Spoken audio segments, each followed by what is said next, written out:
So a lot of people ask me, well, let's get set here. It's kind of my first foray into streaming or like recording or whatever we want to call it. Um, I've been seeing a lot of new people enter the NFT space, and so I just kind of wanted to make a quick video talking about my journey into the space, kind of just some of the watchouts, if you will, if you are new here, and a little bit of a look at my collection and why I bought the pieces that I did. There's different motivations for a lot of different things, depending on what you're looking for or why you're interested in NFTs for the first time. But I just think with the influx of new money, there's also a lot of excitement and maybe not a ton of understanding or research being put behind some of these purchases that, let's be honest, are pretty big purchases for a lot of people, myself included. Never thought I'd be spending thousands of dollars on pieces of art, and yet here we are. And full disclosure, I have made some money off of NFTs, but I'm also pretty cautious about how much I invest, where, and I try to do a pretty good job of rotating between acquiring new pieces, making sure that I am liquid for new upcoming projects, and putting some thought behind where my money goes. So with that said, this is my OpenSea account, Lauren Del Fab. If you ever want to look at it, not one of my favorite things about the NFT space is like there is no reason for anyone to hide what they're purchasing, and if people are, you should be weary not only of those people, but the projects that they're either invested in or telling you to invest in. So I have been aware of NFTs, I would say, since about March of this year. I used to sell actually Bitcoin merch about a year and a half ago, fully just physical merchandise. And so when I first heard about NFTs and OpenSea in particular, I actually listed some of the artwork from those pieces, which I bought from myself here, just to play around. I closed OpenSea after I minted them. I didn't do anything with it and really came back full circle to understanding how to purchase, what the use case for NFTs are, what utility even means. And so I think for anyone that's just getting started, you've probably heard about it in a number of different ways. Number one, probably being the amount of money that people have made buying and selling what we like to joke about as being JPEGs on the internet, which is factually correct. But I think it dilutes a little bit of the long-term vision for what digital scarcity on the internet, what the foundation of Web3 looks like, and why people are putting so much money into these seemingly cute little pictures, or memes, if you will. So again, for anyone who's not familiar, if I am speaking another language right now, non-fungible tokens, NFTs, are essentially digital goods that are backed finally by legal contracts, are verifiably unique, and are owned by you. And so when you think about your experience online and a lot of the ways that you perceive value, whether it's from others or whether you're consider yourself a creator, I always found it interesting that we don't really own any of the things that we do online. So for example, we listen to music, we pay for Spotify or Apple Music in a lot of cases. We look at pictures on Instagram all day, some of which are created by influencers who we know are making ungodly amounts of money to be promoted by brands. We watch TV shows on Netflix and get attached to characters and sometimes buy merch from our favorite YouTubers.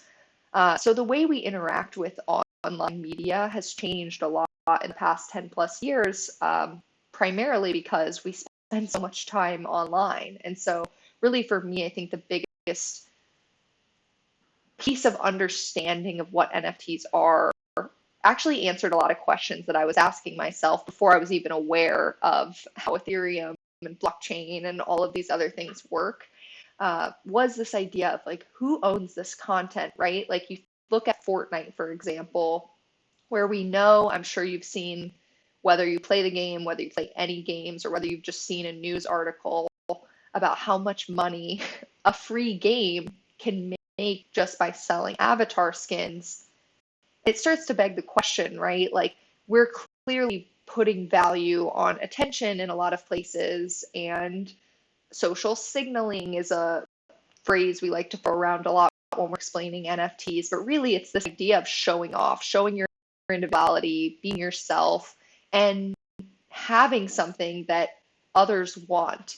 And so Fortnite is a really good example of not only a marketplace for these types of goods that give people that feeling of individuality, but also a place to have other people around you who also value the same things, right? So me, for example, I might value these pieces of art that I have bought, but unless I'm talking to someone who's also interested in NFTs, who understands their value, who maybe is part of one of these clubs that I've associated myself with by purchasing this good, it doesn't really mean anything, right? Like if I show this cat to my mom, she's not going to be jealous. I'm not showing off to my right audience. And so Fortnite is a really good example of where we're headed, which is kind of a metaverse type place that is not only, again, where you can purchase and interact with these goods, but where you're in a similar, you're surrounded by others who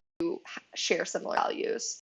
And as the internet gets more expansive and people become more connected, those nuances of what matters to individuals will change a lot.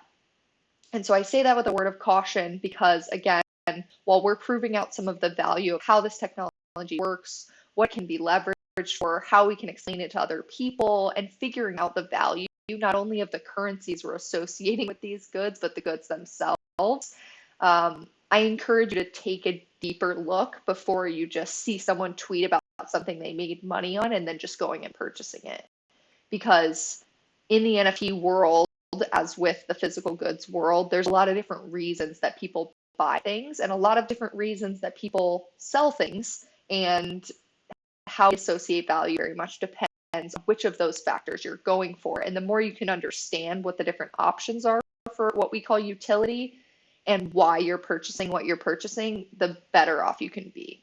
So again, this is my collection. So we have things ranging from a piece of art that was created by me for selling physical goods. I want to own the commercial rights to that. I want to be able to validate the ownership of this piece of art. I also want the right to sell it to others so that they can do what they want with it. One of the first NFTs that I actually purchased was this one right here. It's from a collection called Cool Cats. It's one of the OG Avatar style projects. So they released 10,000 cats that are randomly generated. They all look completely different. We can look at them right now. And for me, the reason why I actually bought this one is a form of digital identity. So across all of my social media right now, including even LinkedIn, this is my profile picture. And so that is something that attributes a lot of value to me that's not necessarily monetary. However, you can look at it like a brand because I do actually have commercial rights to this character. And so while I can't go out and make candle head sweater t-shirts, I can make bucket hat t-shirts. And because I own the rights to this avatar, I also can go pay others to create derivatives of it. I got this really cute little ape made of my cat NFT, which is now an NFT that I have the rights to yet again. And so that's one example of why I purchased an NFT. I would say the same thing goes for something like Gutter Cat, these 24 pixel cats. I have like an attachment to these characters now where even though, sure, it's a picture of a cat, it can be so much more. And so to me, it's worth more than just making some Ethereum.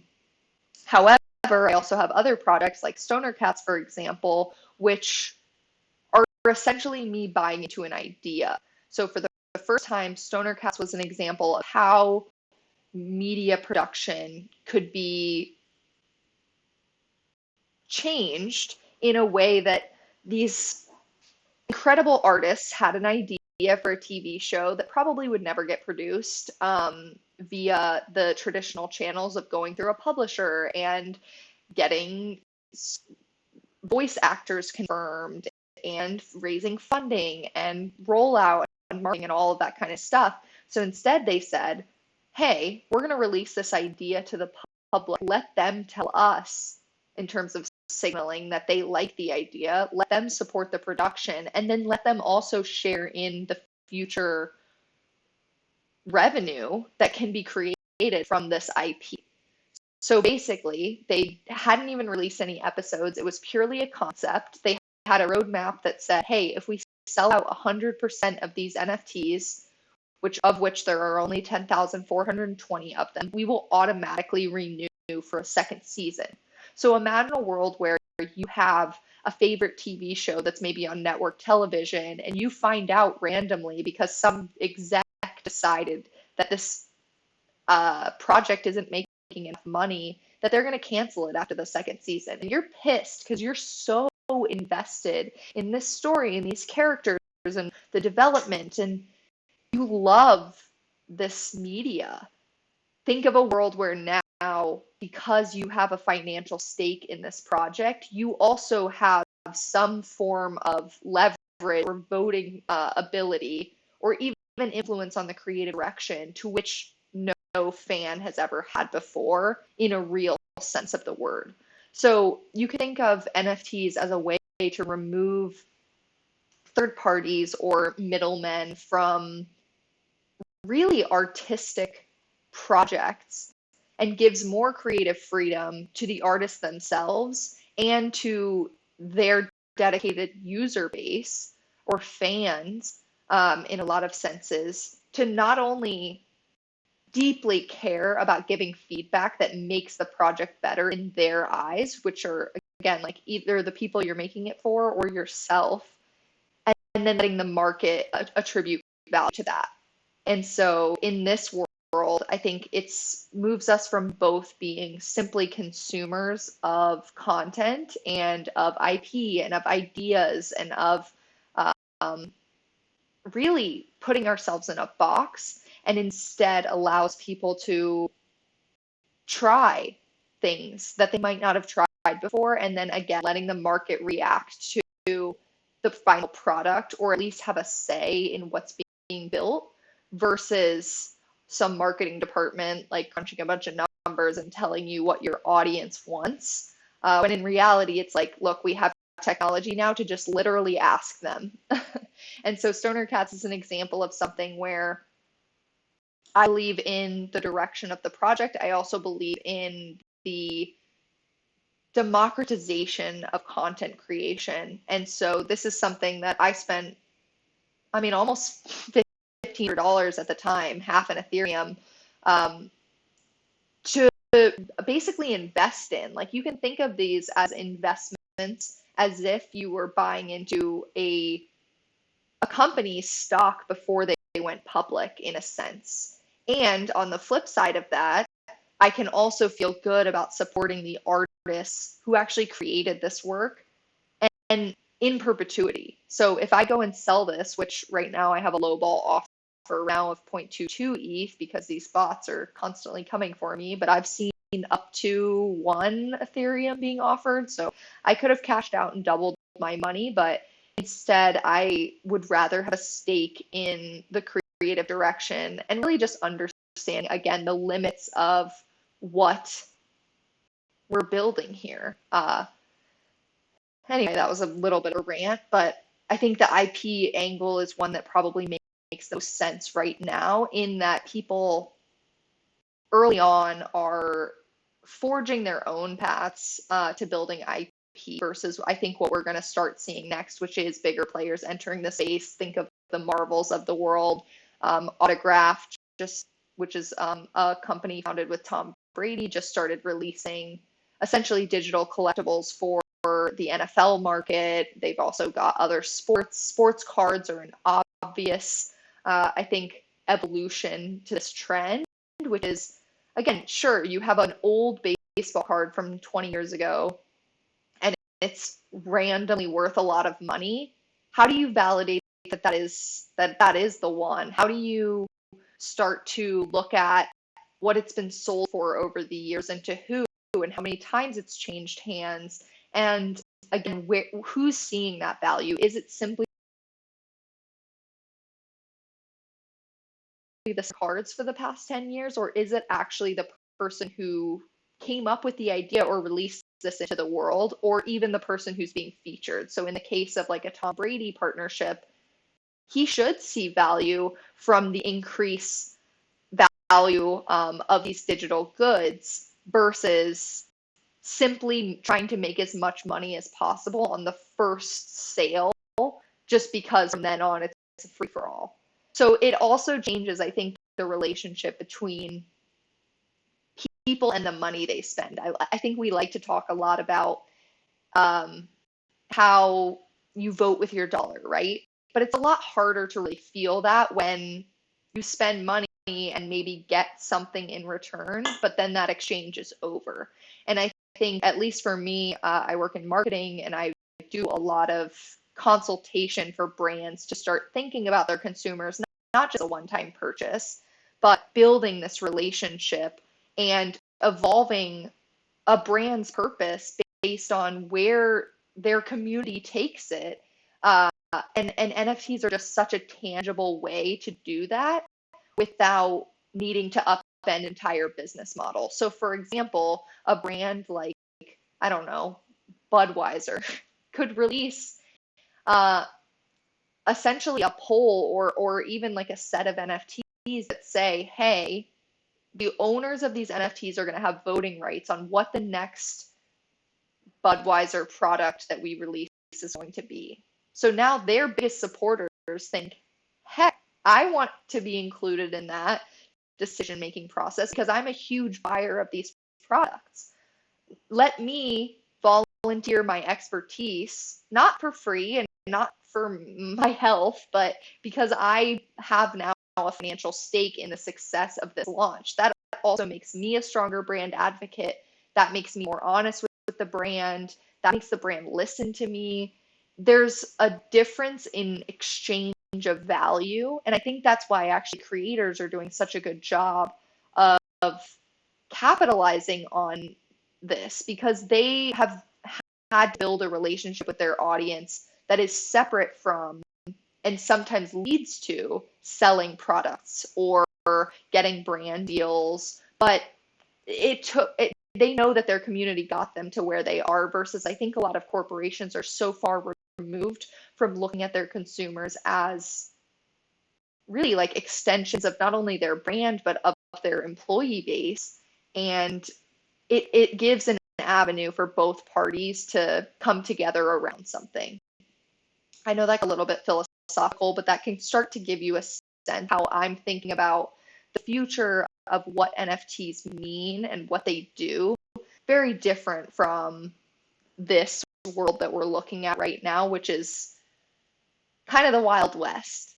But the thing I'm excited for and that I hope I can share with other people is what it can be if you allow yourself to buy into the concept and not the manifestation of the concept. And so I say that because a lot of people, their first question, I've seen this a lot, is what should I buy? Okay, I get it. Owning digital goods, right? Okay, people are making money. What do I buy? And I just think you need to take a step back and start to understand not only why you want to buy something, but what part you want to play in the development of this ecosystem, because this is such early days. I'm buying freaking pictures of crows and bananas. Like this is not what we're going to see in 5-10 years. This is not what I'm proposed is going to be the future. But instead look a little bit deeper to say, I understand, number one, how the trends that are happening with NFTs are very similar to industries we've seen before. Again, collectibles, think about luxury goods, think about music rights and IP development and all of the industries that can possibly be disrupted. And then what your take is, and then how you want to participate. Again, for me, I needed an avatar because I am very active now on NFT Twitter, and I want to be having these conversations with people who are building really awesome, innovative, brilliant things with the technology that we are just now starting to develop. And I myself am not even, I'm not a developer. I'm fairly novice when it comes to technology. But that's something I want to learn about because so many of these other pieces make so much sense. And I think the more that you look inwards and think, what are my skills? Where do I see this going? How does this apply to my life? The better you can use your own experience to make really smart decisions right now, um, to not only educate yourself, but sure, if you make some money in the meantime, like more power to you. But I think the most important thing is really understanding. And so whether you feel like you can't participate without at least putting a little bit of money into some project, go for it. But just know that there is a huge risk associated with all of the good side that you've heard so far, or whatever got you hyped about NFTs in the first place, or even curious enough to ask yourself, hey, what is this all about? I think a lot of people have really big eyes right now, and there is a bit of a gold rush. And so, yeah, I just encourage you to think critically. And I'm going to do a lot more of this, I hope. This is my first time really recording a video about my own thoughts. And there's so much more to learn. And I am constantly learning from others. Again, I'm not an artist, I'm not a developer. There's so many different people who are doing incredible things. And honestly, too much happens day after day to keep up with. So I'm trying to do my best. I hope you do the same. I would love to talk to more people about, yeah, what's missing, what we can do better, what you like, what you don't like, because everyone's doing this for the first time. So have fun, stay safe, and yeah,